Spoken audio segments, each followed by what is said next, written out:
Panalangin para kay Antoinette Gale. Marami ang agad nag-alala para sa vlogger na si Antoinette Gale matapos niyang ibahagi ang isang Facebook post ng paghingi ng gabay at kalakasan sa may kapal dahil sa haharapin nitong operasyon para sa kanyang kalusugan. Hindi sinabi ni Antoinette kung ano ang sakit na ito, ngunit ngayong araw siya nakaschedule para sa operasyon.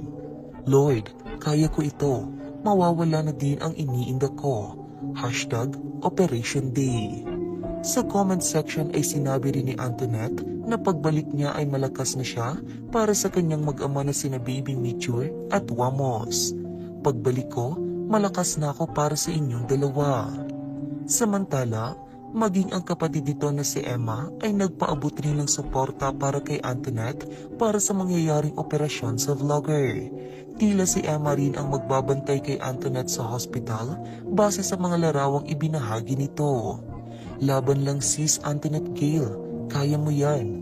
Mahal na mahal ka namin ng buong family mo, lalo na si Baby Mitchell at Wamos Cruz.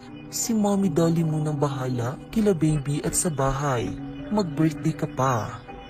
Nakiusap rin si Emma sa publiko na huwag nang isipan ng masama ang kanyang kapatid, gayong sasailalim nga ito sa operasyon para sa kanyang iniindang sakit.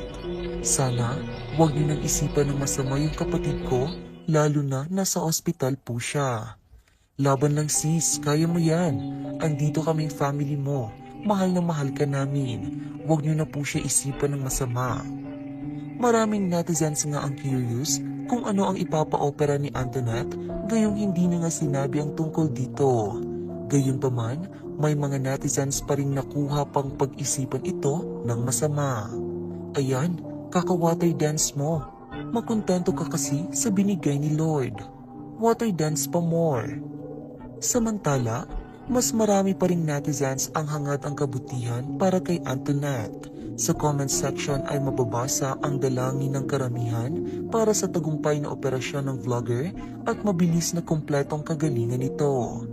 Praying for your fast recovery, Mom Shitonet. Para sa iyong mag-ama, have faith and be strong. Don't mind all your bashers. Just continue being a good one. Good luck, Mami Antoinette Gale. Kayang-kaya mo yan para sa baby mo at kay Idol Wamos Cruz. God bless po. Praying for you. Pakatatag ka lang para kay Baby Mitchell. Lahat kakayanin natin. Ganyan tayong mga mami. Kayang-kaya mo lahat ng pagsubok dahil isa kang mabuting tao.